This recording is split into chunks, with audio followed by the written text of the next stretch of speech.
Praise the Lord. ಕರ್ತನ ಪರಿಶುದ್ಧ ನಾಮಕ್ಕೆ ಸ್ತೋತ್ರವಾಗಲಿ. It's a wonderful day to be in the presence of God. ದೇವರ ಪ್ರಸನ್ನತೆಯಲ್ಲಿ ಇರುವುದಕ್ಕೆ ನಾವು ಬಹಳ ಸಂತೋಷವುಳ್ಳವರಾಗಿದ್ದೇವೆ. Amen. Amen. No, we've been discussing and learning on the subject called the cross.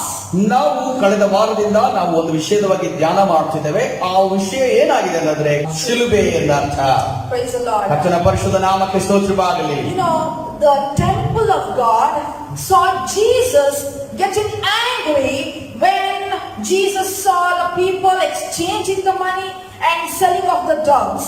ಆ ದೇವರ ಆಲಯದಲ್ಲಿ ಅನೇಕ ಜನರು ವ್ಯಾಪಾರವನ್ನ ಮತ್ತು ಪಾರಿವಾಳವನ್ನ ಮಾರುವುದನ್ನ ನೋಡಿ ಯೇಸು ಕ್ರಿಸ್ತನು ಆ ಒಂದು ದೇವರ ಆಲಯವು ಯೇಸು ಕ್ರಿಸ್ತನು ಸಿಟ್ಟಾಗುವುದನ್ನ ಕೋಪಗೊಳ್ಳುವುದನ್ನ ನೋಡುತ್ತದೆ. The temple of God and many people they saw Jesus getting angry. ಆ ದೇವರ ಆಲಯದ ಒಂದು ಸ್ಥಳದಲ್ಲಿ ಯೇಸು ಕ್ರಿಸ್ತನು ಕೋಪಗೊಳ್ಳುವುದನ್ನ ಅಲ್ಲಿ ಸುತ್ತಮುತ್ತಲಿನ ಜನರು ನೋಡುವುದನ್ನು ನಾವು ನೋಡುತ್ತೇವೆ. Golgotha is the only place which did not see the angry Jesus. ಆದರೆ ಗೊಲ್ಗೊಥಾ ಎಂಬ ಸ್ಥಳ ಅದು ಕೋಪಗೊಳ್ಳುವಂತ ಯೇಸು ಕ್ರಿಸ್ತನನ್ನು ನೋಡಿಲ್ಲ ಅನ್ನೋ ಒಂದು ಸ್ಥಳವಾಗಿದೆ. Calvary did not see the angry Jesus. ಆ ಕಲ್ವಾರಿಯು ಯೇಸುವನ್ನ ಆ ಒಂದು ಕೋಪದ ದೃಷ್ಟಿಯಲ್ಲಿ ನೋಡಿಲ್ಲ ಅನ್ನುವ ರೀತಿಯಲ್ಲಿ ನಾವು ನೋಡುತ್ತೇವೆ. You know, the Golgotha saw Jesus carrying the cross and walking towards it. Golgotha ಎಂಬ ಸ್ಥಳವು ಯೇಸು ಕ್ರಿಸ್ತನು ಶಿಲುಬೆಯನ್ನು ಹೊತ್ತು ನಡೆಯುವಂತಹ ದಾರಿಯನ್ನ ಮತ್ತು ಹೊತ್ತು ನಡೆಯುವುದನ್ನು ನೋಡಿದೆ ಎಂದು ನೋಡುತ್ತೇವೆ. Hallelujah. Hallelujah. The only place in the whole universe and all the planets which saw Jesus carrying his cross. ಸಂಪೂರ್ಣ ಈ ಲೋಕದಲ್ಲಿ ಯೇಸು ಕ್ರಿಸ್ತನು ಶಿಲುಬೆಯನ್ನು ಹೊತ್ತು ನಡೆದಿದ್ದನ್ನು ನೋಡಿದ ಒಂದು ಸ್ಥಳ ಎಂದು ಇರುವುದಾದರೆ ಅದು ಗೊಲ್ಗೊಥಾ ಎಂಬ ಸ್ಥಳವಾಗಿದೆ. Hallelujah. Golgotha is a place where the people challenged Jesus when he was crucified. ಯೇಸು ಕ್ರಿಸ್ತನು ಶಿಲುಬೆಗೆ ಏರಿಸಲ್ಪಟ್ಟಂತಹ ಸಮಯದಲ್ಲಿ ಯೇಸು ಕ್ರಿಸ್ತನಿಗೆ ಸವಾಲನ್ನು ಒಡ್ಡಿದಂತ ಸ್ಥಳ Golgotha ಬೆಟ್ಟವಾಗಿದೆ. When Jesus' hands were nailed to the cross, people were throwing the insults of Jesus. ಯೇಸು ಕ್ರಿಸ್ತನ ಕೈಗಳು ಮೊಲೆಯಲ್ಲಿ ಜಡಿಯಲ್ಪಟ್ಟಂತಹ ಸಂದರ್ಭದಲ್ಲಿ ಯೇಸು ಕ್ರಿಸ್ತನಿಗೆ ನಿಂದೆಯನ್ನ ಮಾಡಿದಂತ ಸ್ಥಳ Golgotha ಬೆಟ್ಟವಾಗಿದೆ. The people started challenging Jesus. ಯೇಸು ಕ್ರಿಸ್ತನನ್ನ ಅಲ್ಲಿರುವಂತಹ ಜನಗಳೆಲ್ಲ ಸವಾಲೊಡ್ಡುವುದನ್ನು ನಾವು ನೋಡುತ್ತೇವೆ. You are the Son of God, then come down. ನೀನು ದೇವರ ಮಗನೇ ಆಗಿರುವುದಾದ್ರೆ ಇಳಿದು ಬಾ ಎಂದು ಹೇಳುತ್ತಿದ್ದರು. Jesus not only came down, he went to the deep and preached the gospel to the dead ones. ಆತನು ಕೇವಲ ಇಳಿದು ಬರಲಿಲ್ಲ, ಆತನು ಪಾತಾಳದಲ್ಲಿ ಹೋಗಿ ಸುವಾರ್ತೆಯನ್ನು ಸಾರಿ ಅನೇಕ ಜನರ ರಕ್ಷಣೆ ತರಕ್ಕೆ ಕಾರಣಕರ್ತನಾಗದನೆ ಎಂದು ನಾವು ನೋಡುತ್ತೇವೆ. Hallelujah. Hallelujah. Jesus does his things in his own time. ಯೇಸು ಕ್ರಿಸ್ತನು ಮಾಡುವಂತ ಕೆಲಸಗಳು ಎಲ್ಲವೂ ಕೂಡ ಆತನ ಸಮಯದಲ್ಲಿ ಆತನು ಮಾಡುವವನಾಗಿದ್ದಾನೆ. Praise the Lord. ಆತನ ಪರಿಶುದ್ಧ ನಾಮಕ್ಕೆ ಸ್ತೋತ್ರವಾಗಲಿ. People are throwing challenges and insults at him. ಆ ಯೇಸು ಕ್ರಿಸ್ತನ ಮುಂದೆ ಸವಾಲುಗಳನ್ನ ನಿಂದೆಗಳನ್ನ ಆತನ ಮುಂದೆ ಎಸೆಯುವುದನ್ನು ನಾವು ನೋಡುತ್ತೇವೆ. People are telling, if you are the Son of God, then save yourself. ಒಂದು ವೇಳೆ ನೀನು ದೇವರ ಮಗನೇ ಆಗಿರುವುದಾದರೆ ನೀನು ನಿನ್ನನ್ನ ಕಾಪಾಡಿಕೋ ಎಂದು ಕೇಳುತ್ತಿದ್ದರು. Jesus did much more than saving himself. He saved the world. ಯೇಸು ಕ್ರಿಸ್ತನು ಆತನನ್ನ ಕಾಪಾಡಿಕೊಳ್ಳುವುದಕ್ಕಿಂತ ಹೆಚ್ಚಾಗಿ ಈ ಸಂಪೂರ್ಣ ಲೋಕವನ್ನೇ ಆತನ ಕಾಪಾಡಿದನೆಂದು ನಾವು ನೋಡುತ್ತೇವೆ. Jesus doesn't need any salvation. He is the Savior of this world. ಯೇಸು ಕ್ರಿಸ್ತನಿಗೆ ಯಾವ ಒಂದು ರಕ್ಷಣೆ ಅಗತ್ಯವಿಲ್ಲ, ಆತನು ನಮ್ಮ ರಕ್ಷಕನಾಗಿದ್ದಾನೆ. Hallelujah. Hallelujah. People were saying like this. ಆ ಜನರು ಈ ರೀತಿ ಹೇಳ್ತಿದ್ದರು. You are the one who told him we'll destroy the temple and build it in 3 days, right? Now build the temple. ನೀನು ಹೇಳ್ತಿದ್ದೆ ಅಲ್ವಾ, ದೇವರ ಆಲಯವನ್ನು ನಾನು ಕೆಲವು 3 ದಿನಗಳನ್ನು ಕಟ್ಟುತ್ತೇನೆ, ಈಗ ನೀನು ಅದನ್ನು ಮಾಡಿ ತೋರಿಸು ಎಂದು ಹೇಳ್ತಿದ್ದರು.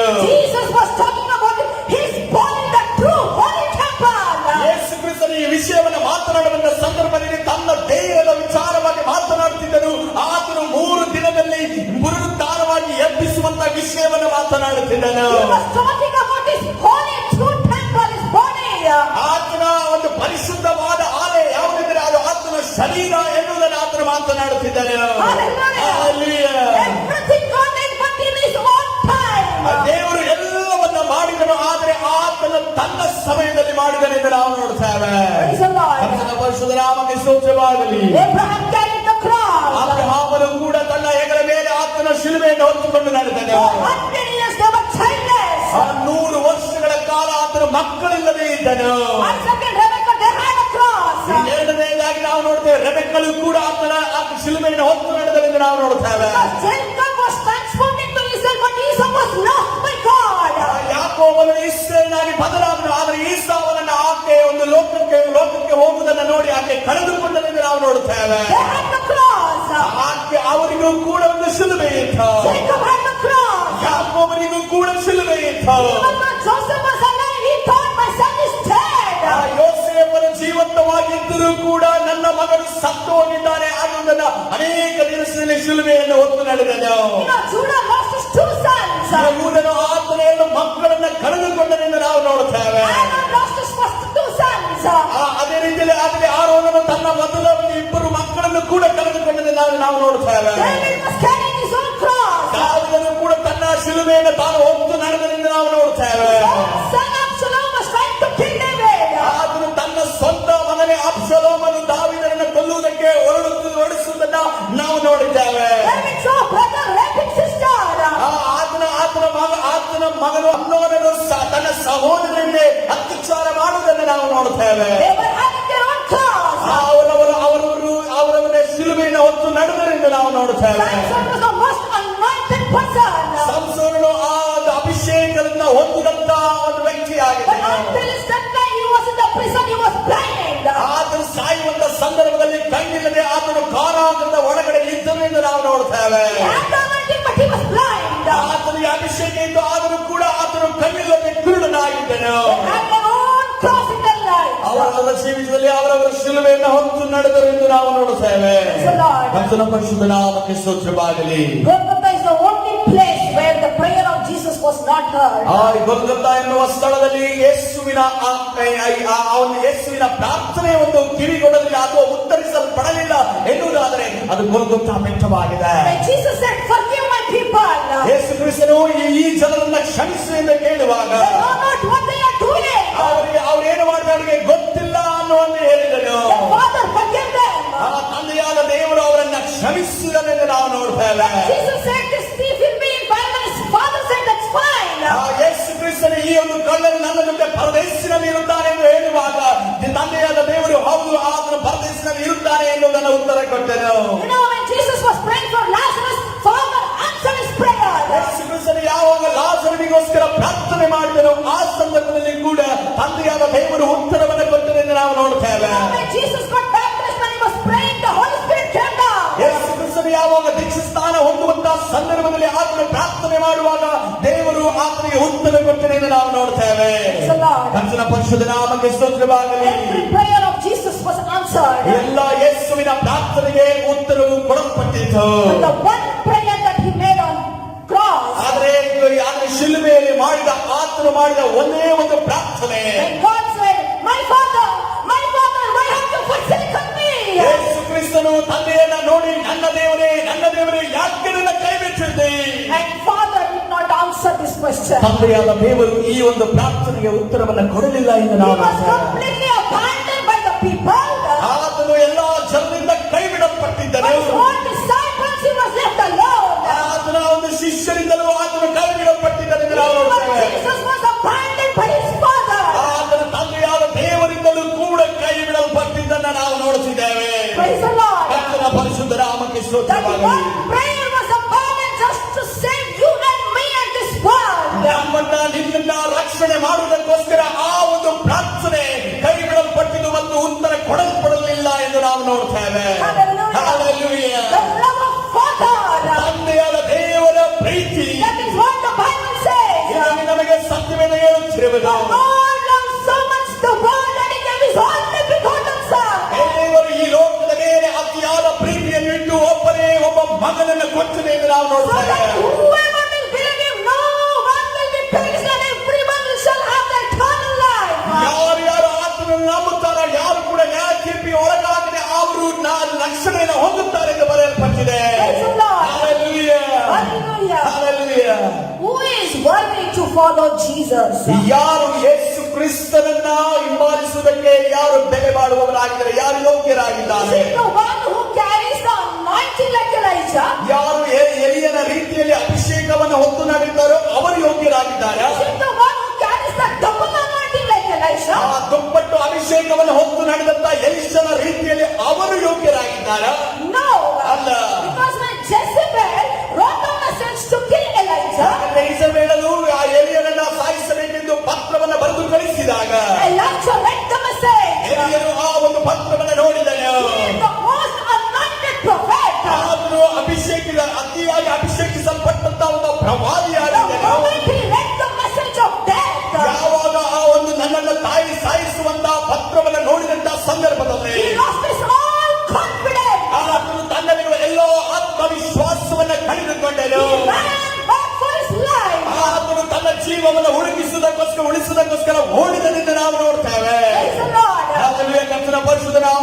ಸ್ತೋತ್ರವಾಗಲಿ. Anointing did not help him to move forward with confidence. ಆ ಆತ್ಮವಿಶ್ವಾಸದಿಂದ ಆತನು ಮುನ್ನಡೆಯುವಂತೆ ಆತನ ಅಭಿಷೇಕ ಆತನನ್ನ ಕಾಪಾಡಲಿಲ್ಲ. But when we see the life of Paul, ಆದ್ರೆ ಪೌಲನ ಜೀವಿತವನ್ನು ನಾವು ನೋಡುವಾಗ people around him, ಆತನ ಸುತ್ತಲಿದ್ದಂತ ಎಲ್ಲಾ ಜನರು they used to tell him every time, ಎಲ್ಲಾ ಸಮಯದಲ್ಲಿ ಅವರು ಈ ರೀತಿ ಹೇಳ್ತಾ ಇದ್ರು, Paul, don't go to Jerusalem, ಅವನೇ ನೀನು ಯೆರೂಸಲೇಮ್ ಪಟ್ಟಣಕ್ಕೆ ಹೋಗಬೇಡ, because you will be going to die there. ಯಾಕಂದ್ರೆ ನೀನು ಅಲ್ಲಿ ಹೋದ್ರೆ ನೀನು ಸಾಯ್ತೀಯ. People are ready to kill you there. ಅಲ್ಲಿರುವಂತ ಜನರು ನಿನ್ನನ್ನು ಸಾಯಿಸಲಿಕ್ಕೆ ಸಿದ್ಧರಾಗಿದ್ದಾರೆ. People is to prophesy to Paul. ಅಲ್ಲಿರುವಂತ ಸುತ್ತಲಿರುವಂತ ಜನರು ಆತನಿಗೆ ಪ್ರವಾದನೆಯನ್ನು ಹೇಳುತ್ತಿದ್ದಾರೆ. Whatever the situation, ಆದ್ರೆ ಪರಿಸ್ಥಿತಿಗಳು ಏನೇ ಆದರೂ ಕೂಡ even the Holy Spirit told him, ಪರಿಶುದ್ಧಾತ್ಮನು ಕೂಡ ಆತನಿಗೆ ತಿಳಿಸಿದನು, Paul, you are going to Jerusalem. ಅವನೇ ನೀನು ಯೆರೂಸಲೇಮ್ ಪಟ್ಟಣಕ್ಕೆ ಹೋಗುತ್ತಿದ್ದೆ, You are going to that city. ನೀನು ಆ ಒಂದು ಪಟ್ಟಣಕ್ಕೆ ಹೋಗ್ತಾ You ಇದ್ದೆ, are going to many cities. ನೀನು ಅನೇಕ ಪಟ್ಟಣಗಳಿಗೆ ನೀನು ತಿರುಗಾಡಲು ಹೋಗ್ತಾ ಇದ್ದೆ. In every place where your prison and chains are ready for you. ಯಾವ ಯಾವ ಪಟ್ಟಣಕ್ಕೆ ನೀನು ಹೋಗ್ತೀಯೋ ಅಲ್ಲಿ ನಿನಗೆ ಬೇಡಿಗಳು ಕಾರಾಗಗಳು ಸಿದ್ಧವಾಗಿವೆ ಎಂದು ಹೇಳುತ್ತಿದ್ದನು. Whatever was the situation, ಪರಿಸ್ಥಿತಿಗಳು ಏನೇ ಆಗಿರಬಹುದು, Paul was going to the same cities. ಅವನು ಆ ಪಟ್ಟಣಕ್ಕೆ ಹೋಗುತ್ತಿದ್ದನೆಂದು ನಾವು He ನೋಡ್ತೇವೆ. was ready to carry the cross. ಆತನು ತನ್ನ ಶಿಲುಬೆಯನ್ನು ಹೊತ್ತು ನಡೆಯಲು ಸಿದ್ಧನಾಗಿದ್ದನು. He was ready to die for Christ and gospel. ಆತನು ಯೇಸುವಿಗೋಸ್ಕರ ಸಾಯಲು ಸಿದ್ಧನಾಗಿದ್ದನು. ಅಲ್ಲಿಂದ ಯೇಸುವಿನ ಸುವಾರ್ತೆಯನ್ನ ಸಾರಲು ಸಿದ್ಧನಾಗಿದ್ದನು. Praise the Lord. ಕರ್ತನ ಪರಿಶುದ್ಧ ನಾಮಕ್ಕೆ ಸ್ತೋತ್ರವಾಗಲಿ. Who is worthy to follow Jesus? Yesu ಕ್ರಿಸ್ತನನ್ನ ಹಿಂಬಾಲಿಸಲು ಯೋಗ್ಯನು ಯಾರಾಗಿದ್ದಾನೆ? Matthew chapter 16 and verse number 24.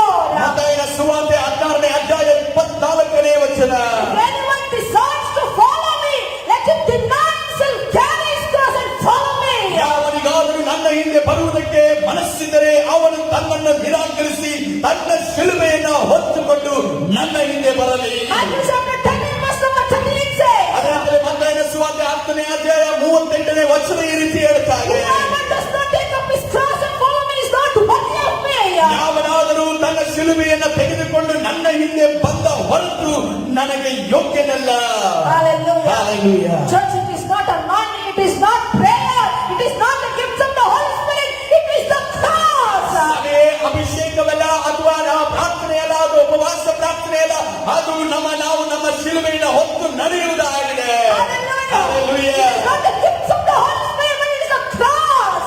ಪರಿಶುದ್ಧಾತ್ಮನ ವರಗಳ ಮುಖಾಂತರವಲ್ಲ, ಈ ಯೇಸುವಿನ ಹಿಂದೆ ಶಿಲುಬೆಯನ್ನು ಹೊತ್ತು ನಡೆಯುವುದು ಆಗಿದೆ. Hallelujah. Hallelujah. Jesus did not say, if you have the anointing, then you can follow me. ಯೇಸು ಕ್ರಿಸ್ತನು ಈ ರೀತಿ ಹೇಳಿಲ್ಲ, ನಿನಗೆ ಅಭಿಷೇಕ ಇರುವುದಾದ್ರೆ ನನ್ನನ್ನು ಹಿಂಬಾಲಿಸು ಎಂದು ಹೇಳಲಿಲ್ಲ. If you have the gift of prophesying, then only you can come behind me. No, Jesus did not say. ಆ ಪ್ರವಾದನೆಯ ವರ ನಿನಗೆ ಇರುವುದಾದ್ರೆ ನೀನು ನನ್ನ ಹಿಂದೆ ಬಾ, ಆ ರೀತಿ ಹೇಳಲಿಲ್ಲ. If you have the healing power, then you are worthy of me. Jesus did not say. ಒಂದು ವೇಳೆ ನಿನಗೆ ಸ್ವಸ್ಥ ಮಾಡುವಂತ ವರದಾನ ನಿನ್ನಲ್ಲಿದ್ದರೆ ನೀನು ನನ್ನನ್ನು ಹಿಂಬಾಲಿಸು ಎಂದು ಯೇಸು ಕ್ರಿಸ್ತನು ಹೇಳಲಿಲ್ಲ. Jesus said, ಯೇಸು ಕ್ರಿಸ್ತನು ಈ ರೀತಿ ಹೇಳಿದನು, you are carrying the cross on your shoulders. ನಿನ್ನ ಹೆಗಲ ಮೇಲೆ ನೀನು ನಿನ್ನ ಶಿಲುಬೆಯನ್ನು ಹೊತ್ತು ನಡೆಯುತ್ತಿರುವುದಾದರೆ Then you are worthy of me. ಈಗ ಆಗ ನೀನು ನನ್ನ ಹಿಂದೆ ನೀನು ಹಿಂಬಾಲಿಸಲು ಯೋಗ್ಯನಾಗಿದೆ. Cross is not something which can be seen. It is not a wood carrying on a shoulder. ಆ ಶಿಲುಬೆ ಅನ್ನೋದು ಅದು ಕಣ್ಣಿನಿಂದ ನೋಡುವಂತದ್ದಲ್ಲ, ಅದು ಕೇವಲ ಒಂದು ಮರದ ತುಂಡನ್ನು ಎತ್ತಿಕೊಂಡು ನಡೆಯುವಂತದ್ದಲ್ಲ. It is not wearing a cross. ಕುತ್ತಿಗೆಯಲ್ಲಿ ನಾವು ಶಿಲುಬೆಯನ್ನು ಹಾಕಿಕೊಳ್ಳುವುದಲ್ಲ. It is not giving a cross in my home.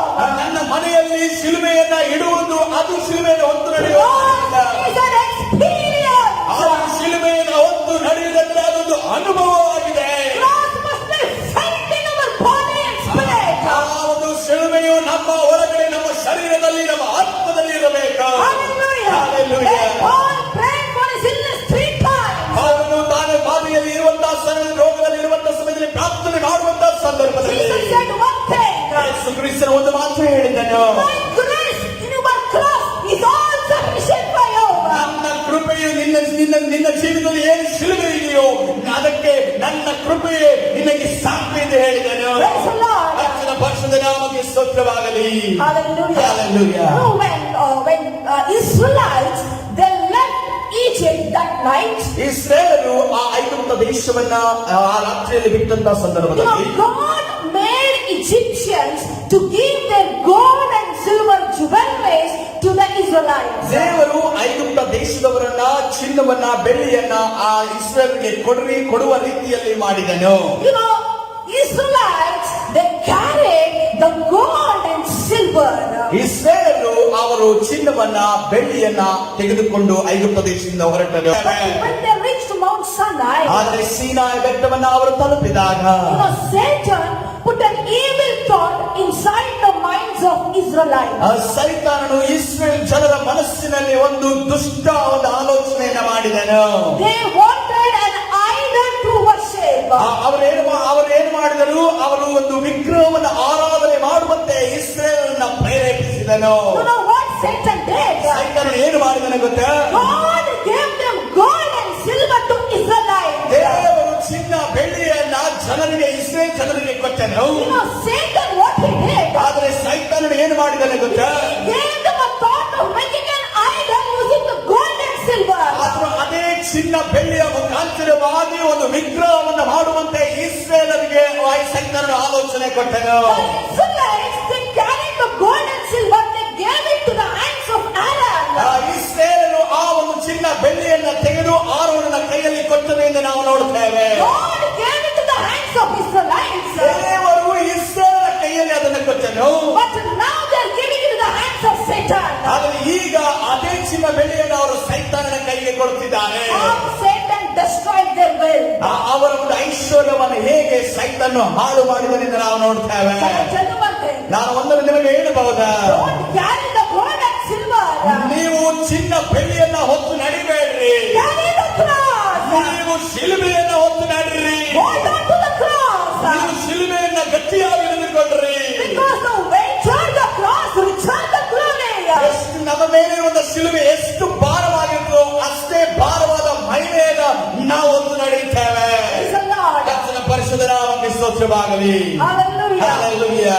You know, Satan, ಸೈತಾನನು he always tells us, ಆತನು ಯಾವಾಗಲೂ ನಮಗೆ ಈ ರೀತಿ ಹೇಳ್ತಾನೆ, you need only prosperity. ನಿನಗೆ ಯಾವಾಗಲೂ ಐಶ್ವರ್ಯ ಸಂಪತ್ತು ಬೇಕು. You need only happiness. ನಿನಗೆ ಯಾವಾಗಲೂ ಸಂತೋಷ ಬೇಕು. He always teaches us no cross in your life. ನಿಮ್ಮ ಜೀವನದಲ್ಲಿ ಯಾವುದು ಶಿಲುಬೆ ಇರಬಾರದು ಎಂದು ಸೈತಾನನು ಬೋಧಿಸುತ್ತಾನೆ. This is the teaching of Satan. ಇದು ಸೈತಾನನ ಬೋಧನೆಯಾಗಿದೆ. Jesus said, ಆದರೆ ದೇವರು ಈ ರೀತಿ ಹೇಳ್ತಾ ಇದ್ದಾನೆ, deny yourselves and carry the cross and follow me.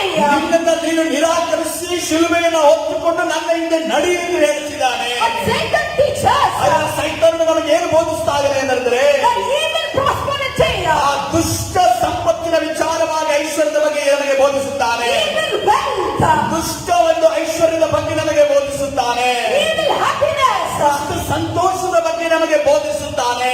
But Bible teaches ಆದರೆ ಸತ್ಯವೇದ ನಮಗೆ ಈ ರೀತಿ ಹೇಳ್ತಾ ಇದೆ, that divine prosperity, ಆ ದೈವಿಕವಾದ ಒಂದು ಸಂಪತ್ತಿನ ವಿಚಾರವಾಗಿ ಬೋಧಿಸುತ್ತದೆ. divine wealth, ದೈವಿಕವಾದ ಐಶ್ವರ್ಯದ ಬಗ್ಗೆ ನಮಗೆ that ಬೋಧಿಸುತ್ತದೆ. divine happiness. ದೈವಿಕವಾದ ಸಂತೋಷದ ಬಗ್ಗೆ ನಮಗೆ ಬೋಧಿಸುತ್ತದೆ. You know, when Solomon starts writing his Ecclesiastes, ಆ ಸೊಲೊಮೋನನು ಆತನು ತನ್ನ ಪ್ರಸಂಗಿಯನ್ನು ಬರೆಯುವಂತ ಸಂದರ್ಭದಲ್ಲಿ he says, ಅದು ಈ ರೀತಿ ಬರೆದಿದ್ದಾನೆ, every happiness is waste, ಎಲ್ಲ ಸಂತೋಷವು ವ್ಯರ್ಥವಾದದ್ದು, every wisdom is waste, ಎಲ್ಲ ಜ್ಞಾನವು ವ್ಯರ್ಥವಾದದ್ದು, every prosperity is waste, ಎಲ್ಲ ಸಂಪತ್ತು ಅದು ವ್ಯರ್ಥವಾದದ್ದು, every wealth is waste. ಎಲ್ಲ ಐಶ್ವರ್ಯ ಅದು ವ್ಯರ್ಥವಾದದ್ದು. No way he wrote like this. ಆತನು ಈ ರೀತಿ ಒಂದು ವಿಷಯವನ್ನು ಬರೆಯಲಿಲ್ಲ. Persecution is waste, he did not say it. ಹಿಂಸೆ ಅದು ವ್ಯರ್ಥವಾದದೆಂದು ಬರೆಯಲೇ ಇಲ್ಲ. He did not say it. ಆತನು ಇದನ್ನು ಹೇಳಲಿಲ್ಲ. Some point of time, ಆತನು ತನ್ನ ಸಮಯದಲ್ಲಿ ಒಂದು ಸಮಯದಲ್ಲಿ even Solomon understood. ಸೊಲೊಮೋನನು ಕೂಡ ಈ ರೀತಿ ಅರ್ಥ ಮಾಡಿಕೊಂಡನು. Carrying the cross and being fearful to God is much better. ಆ ಶಿಲುಬೆಯನ್ನು ಹೊತ್ತು ನಡೆದು ಮತ್ತು ಭಯಭೀತಿದ ದೇವರ ಭಯದಿಂದ ಇರುವುದು ಅದು ನಮಗೆ ಒಳ್ಳೆಯದಾಗಿದೆ. Hallelujah. Hallelujah. Praise the Lord. ಕರ್ತನ ಪರಿಶುದ್ಧ ನಾಮಕ್ಕೆ That ಸ್ತೋತ್ರವಾಗಲಿ. was the conclusion of Solomon. ಅದು ಸೊಲೊಮೋನನ ಒಂದು ಸಮಾಪ್ತಿಯ ರೀತಿಯಲ್ಲಿ ಇದ್ದಂತಹ ವಾಕ್ಯವಾಗಿದೆ. Praise the Lord. Hallelujah. Everyone knows about the three temptations that Satan brought on Jesus. ಆ ಯೇಸುವಿನ ಮೇಲೆ ಸೈತಾನನು ತಂದಂತಹ 3 ಶೋಧನೆ ಬಗ್ಗೆ ನಮಗೆ ತಿಳಿದಿದೆ. Amen. Amen. You know what is the first temptation? ಮೊದಲನೆಯ ಶೋಧನೆ ಏನಾಗಿದೆ? Stone into bread. ಕಲ್ಲನ್ನ ರೊಟ್ಟಿ ಮಾಡು ಎಂದು ಹೇಳಿದನು. What is the second temptation? ಎರಡನೆಯ ಶೋಧನೆ ಏನಾಗಿದೆ? On the temple, Satan said, throw yourself down. ಆ ದೇವಾಲಯದಿಂದ ಧುಮುಕು ಎಂದು ಹೇಳಿದನು. The third temptation of Jesus. ಮೂರನೇ ಶೋಧನೆ ಏನಾಗಿತ್ತು? He shows all the splendor and the kingdoms of Jesus. ಈ ಪ್ರಪಂಚದ ಎಲ್ಲ ರಾಜ್ಯತ್ವಗಳನ್ನ ಎಲ್ಲ ಅಧಿಕಾರಗಳನ್ನ ತೋರಿಸಿ, He showed, if you can bow me and I will give it to you. ನೀನು ನನಗೆ ಕಾಲಿಗೆ ಬೀಳುವುದಾದ್ರೆ ನಾನು ಇದನ್ನೆಲ್ಲವನ್ನ ನಿನಗೆ ಕೊಡ್ತೇನೆ ಎಂದು ತೋರಿಸಿದನು. Bible clearly tells us, ಸತ್ಯವೇದದಲ್ಲಿ ಸ್ಪಷ್ಟವಾಗಿ ಹೇಳ್ತಾ ಇದೆ, at the end of that third temptation, ಆ ಮೂರನೇ ಒಂದು ಶೋಧನೆ ಮುಗಿದ ಕೂಡಲೇ Satan left Jesus only for some time. ಆ ಸ್ವಲ್ಪ ಸಮಯಕ್ಕಾಗಿ ಸೈತಾನನು ಯೇಸುವನ್ನ ಬಿಟ್ಟು ಹೋದನೆಂದು ನಾವು ನೋಡ್ತೇವೆ. He was looking for an opportunity. ಅದನ್ನು ಒಂದು ಅವಕಾಶಕ್ಕೋಸ್ಕರ ಹುಡುಕುತ್ತಿದ್ದನೆಂದು ನಾವು ನೋಡ್ತೇವೆ. How I can tempt Jesus again? ಹೇಗೆ ನಾನು ಮತ್ತೆ ಯೇಸುವನ್ನ ಶೋಧಿಸಲಿ? How can I destroy the plan of Father God and Son and the Holy Spirit? ತಂದೆಯಾದ ದೇವರು ಮಗನು ಅದೇ ರೀತಿಯಲ್ಲಿ ಪರಿಶುದ್ಧಾತ್ಮನ ಈ ಒಂದು ಯೋಚನೆಯನ್ನು ನಾನು ಹೇಗೆ ಹೊಡೆದು ಹಾಕಲಿ ಅನ್ನೋದನ್ನ ಸೈತಾನನ ಅವಕಾಶ ಹುಡುಕುತ್ತಿದ್ದನು. Today I'm going to talk about the fourth temptation of Jesus. ಇವತ್ತಿನ ದಿವಸದಲ್ಲಿ ನಾನು ಯೇಸು ಎದುರಿಸಿದ 4ನೇ ಶೋಧನೆ ಬಗ್ಗೆ ನಾನು ನಿಮಗೆ ಹೇಳ್ತಾ ಇದ್ದೇನೆ. Satan was looking for an opportunity to tempt Jesus. ಸೈತಾನನು ಯೇಸುವಿಗೆ ಒಂದು ಅವಕಾಶವನ್ನ ಎಂದು ಶೋಧಿಸಲಿಕ್ಕೆ ಅವಕಾಶವನ್ನು ಹುಡುಕುತ್ತಿದ್ದನು. Last Monday God opened my eyes to understand this fourth temptation of Jesus. ಕಳೆದ ಮಂಡೇ ನಾನು ಪ್ರಾರ್ಥನೆ ಮಾಡುವಂತಹ ಸಂದರ್ಭದಲ್ಲಿ ದೇವರು ನನಗೆ ಆ 4ನೇ ಶೋಧನೆಯನ್ನು ಅರ್ಥ ಮಾಡುವ ರೀತಿಯಲ್ಲಿ ನನ್ನ ಕಣ್ಣುಗಳನ್ನು ತೆರೆದನೆಂದು ನಾವು ನೋಡುತ್ತೇವೆ. Matthew chapter 16 and verse number 21. ನಿಮ್ಮ ಸತ್ಯವೇದವನ್ನ ಮತ್ತಾಯನ ಸುವಾರ್ತೆ 16ನೇ 21ನೇ ವಚನಕ್ಕೆ ತಿರುಗಿಸಲಿ. From that time onwards Jesus began to explain to his disciples. 16ನೇ ಅಧ್ಯಾಯದಲ್ಲಿ ಯೇಸು ಕ್ರಿಸ್ತನು ತನ್ನ ಮರಣದ ಬಗ್ಗೆ ಪುನರುತ್ಥಾನದ ವಿಚಾರ ಅಂದಿನಿಂದ ಯೇಸು ಕ್ರಿಸ್ತನು ತಾನು ಯೆರೂಸಲೇಮಿಗೆ ಹೋಗಿ ಅಲ್ಲಿ ಹಿರಿಯರಿಂದಲೂ ಮಹಾಯಾಜಕರಿಂದಲೂ ಶಾಸ್ತ್ರಿಗಳಿಂದಲೂ ಬಹು ಕಷ್ಟಗಳನ್ನು ಅನುಭವಿಸಿ ಕೊಲ್ಲಲ್ಪಟ್ಟು 3ನೇ ದಿನದಲ್ಲಿ ಜೀವಿತನವಾಗಿ ಎಬ್ಬಿಸಲ್ಪಡಬೇಕೆಂದು ತನ್ನ ಶಿಷ್ಯರಿಗೆ ತಿಳಿಸುವುದಕ್ಕೆ ಪ್ರಾರಂಭಿಸಿದನು. From that time onwards Jesus began to explain to his disciples that he must go to Jerusalem, he must suffer many things at the hands of elders, chief priests, the teachers of the law, he will be killed and he will be raised up to life.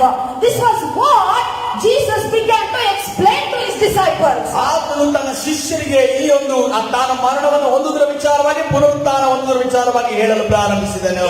Jesus was explaining things of the things. ಯೇಸು ಕ್ರಿಸ್ತನು ತನ್ನ ವಿಚಾರವಾಗಿ ಆತನು ಒಂದರಂತೆ ತನ್ನವಾಗಿ ಹೇಳುತ್ತಾ ಹೋದನು.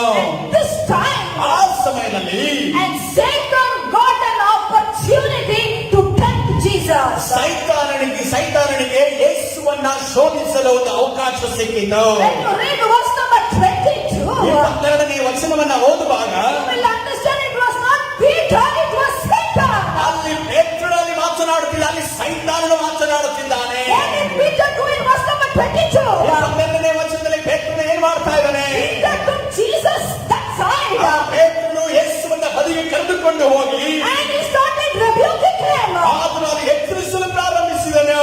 Peter rebuking Jesus. ಪೇತ್ರನು ಯೇಸುವನ್ನೇ ಎದುರಿಸುವುದಕ್ಕೆ ಪ್ರಾರಂಭಿಸಿದನು. Never, Lord, this should not happen to you. ಓ ಯೇಸುವೆ, ಇದು ನಿನಗೆ ನಡೆಯಲೇಬಾರದು. You cannot be crucified. ನೀನು ಶಿಲುಬೆಗೆ ಏರಲೇಬಾರದು, ಶಿಲುಬೆಗೆ ಏರಿಸಲ್ಪಡಬಾರದು. Nobody can nail your hands and legs. ನಿನ್ನ ಕೈಗಳನ್ನು ನಿನ್ನ ಕಾಲುಗಳನ್ನು ಯಾರು ಕೂಡ ಮೊಳೆ ಹೊಡಿಬಾರದು. You cannot suffer anything. ನೀನು ಯಾವ ಕಷ್ಟವನ್ನು ಅನುಭವಿಸಬಾರದು. Peter was saying no suffering. ಪೇತ್ರನು ಹೇಳ್ತಿದ್ದಾನೆ, ಯಾವುದೇ ಶೋಧನೆಯನ್ನು ಯಾವ ಒಂದು ಕಷ್ಟವನ್ನು ನೀನು ಅನುಭವಿಸಬೇಡ. Peter was saying no cross. ಪೇತ್ರನು ಹೇಳ್ತಿದ್ದಾನೆ, ನಿನಗೆ ಶಿಲುಬೆ ಬೇಡ ಎಂದು ಹೇಳ್ತಾ And ಇದ್ದಾನೆ. verse number 23. 23ನೇ ವಾಕ್ಯದಲ್ಲಿ ಈ ರೀತಿ ಹೇಳ್ತಾ ಇದ್ದಾನೆ. Jesus understood. ಯೇಸು ಕ್ರಿಸ್ತನು ಒಂದನ್ನು ಅರ್ಥ ಮಾಡಿಕೊಂಡಿದ್ದಾನೆ. It's not Peter, it is Satan. ಇದು ಪೇತ್ರನಲ್ಲ, ಪೇತ್ರನ ಮುಖಾಂತರ ಸೈತಾನನು ಮಾತನಾಡುತ್ತಿದ್ದಾನೆ. And Jesus said, ಯೇಸು ಕ್ರಿಸ್ತನು ಈ ರೀತಿ ಹೇಳುತ್ತಿದ್ದಾನೆ, Satan, get away from me. ಸೈತಾನನೇ, ಈ ಸಮಯದಲ್ಲಿ ನನ್ನ ಬಿಟ್ಟು ತೊಲಗಿ ಹೋಗು. You are always a stumbling block in my life. ನೀನು ನನಗೆ ತಡೆಯಾಗಿದ್ದಿ. Hallelujah. You will be a stumbling block to me always, Satan. ನೀನು ನನಗೆ ಅಡ್ಡಿಯಾಗಿದ್ದಿ ಎಂದು ಸೈತಾನನಿಗೆ ಗದರಿಸುತ್ತಾನೆ. Jesus did not rebuke Peter. ಯೇಸು ಕ್ರಿಸ್ತನು ಅಲ್ಲಿ ಪೇತ್ರನನ್ನ ಗದರಿಸಲಿಲ್ಲ, He's rebuking Satan. ಆತನು ಸೈತಾನನನ್ನು ಗದರಿಸುವುದನ್ನು ನಾವು ನೋಡ್ತೇವೆ. Because Jesus understood. ಯಾಕಂದ್ರೆ ಯೇಸು ಕ್ರಿಸ್ತನು ಒಂದನ್ನು ಅರ್ಥ ಮಾಡಿಕೊಂಡನು. Why would Peter would say no cross? ಪೇತ್ರನು ಯಾಕೆ ನನಗೆ ಈ ಶಿಲುಬೆ ಬೇಡ ಎಂದು ಹೇಳುತ್ತಾನೆ? Many times I have given him this explanation. ನಾನು ಈ ವಿವರಣೆಯನ್ನ ಪೇತ್ರನಿಗೆ ಅನೇಕ ಬಾರಿ ಕೊಟ್ಟಿದ್ದೇನೆ. Jesus understood. ಯೇಸು ಕ್ರಿಸ್ತನು ಒಂದನ್ನು ಅರ್ಥ ಮಾಡಿಕೊಂಡನು. Satan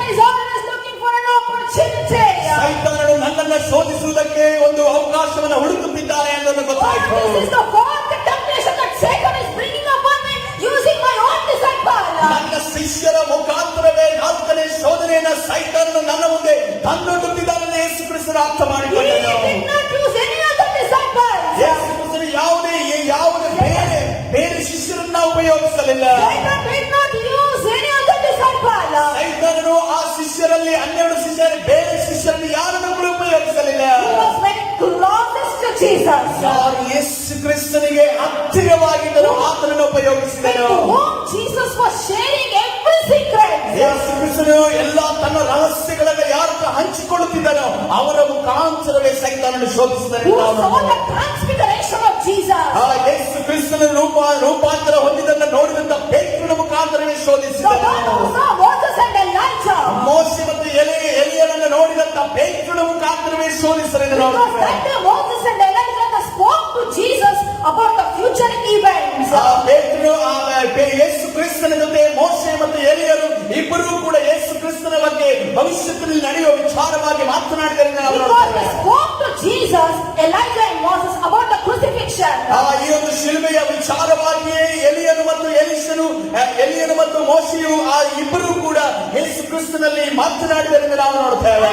Peter was present there when he heard everything they were speaking. ಅವರ ಒಂದು ಮಾತುಗಳು ನಡೆಯುವಂತ ಸಂದರ್ಭದಲ್ಲಿ ಪೇತ್ರನು ಆ ಸ್ಥಳದಲ್ಲಿ ಇದ್ದನೆಂದು ನಾವು ನೋಡ್ತೇವೆ. And Satan used Peter to tempt Jesus. ಸೈತಾನನು ಪೇತ್ರನನ್ನೇ ಯೇಸುವನ್ನ ಶೋಧಿಸುವುದಕ್ಕೆ ಉಪಯೋಗಿಸುವುದನ್ನು ನಾವು ನೋಡ್ತೇವೆ.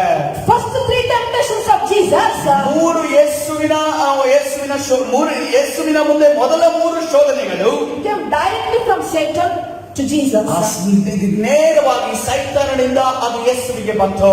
But the fourth temptation ಆದ್ರೆ 4ನೇ ಶೋಧನೆ was not direct temptation. ಅದು ನೇರವಾಗಿ ಬಂದಂತ ಯೇಸುವಿನ ಮುಂದೆ ಬಂದಂತ ಶೋಧನೆ ಅಲ್ಲ.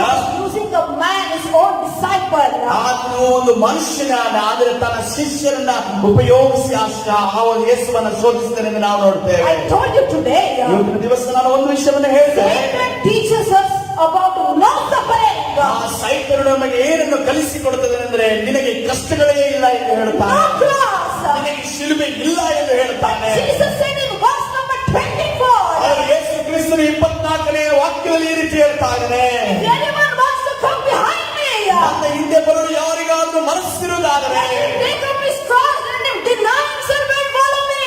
ಅವನು ತನ್ನನ್ನು ತಾನು ನಿರಂಕಿಸಿ ನನ್ನ ಹಿಂದೆ ಶಿಲುಬೆಯನ್ನು ಹೊತ್ತುಕೊಂಡು ನಡೆಯಲಿ ಎಂದು ಹೇಳುತ್ತಾನೆ. Matthew chapter 16 and verse number 24. ಮತ್ತಾಯನ ಸುವಾರ್ತೆ 16ನೇ ವಚನ. God said these words when he was facing the fourth temptation.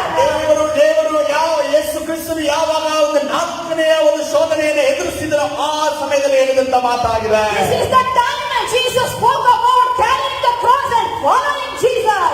ಈ ಒಂದು ಸಮಯದಲ್ಲಿ ಯೇಸು ಕ್ರಿಸ್ತನು ಶಿಲುಬೆಯನ್ನು ಹೊತ್ತು ನಡೆಯುವುದರ ವಿಚಾರವಾಗಿ ಮಾತನಾಡಿದರಿಂದ ನಾವು ನೋಡುತ್ತೇವೆ. Church, if you are listening to me, ಸಭೆ ನನ್ನ ಮಾತನ್ನು ನೀವು ಕೇಳುತ್ತಿರುವುದಾದರೆ just like Satan used Peter in Jesus' life, ಸೈತಾನನು ಯಾವ ರೀತಿಯಲ್ಲಿ ಪೇತ್ರನನ್ನ ಉಪಯೋಗಿಸಿಕೊಂಡನು.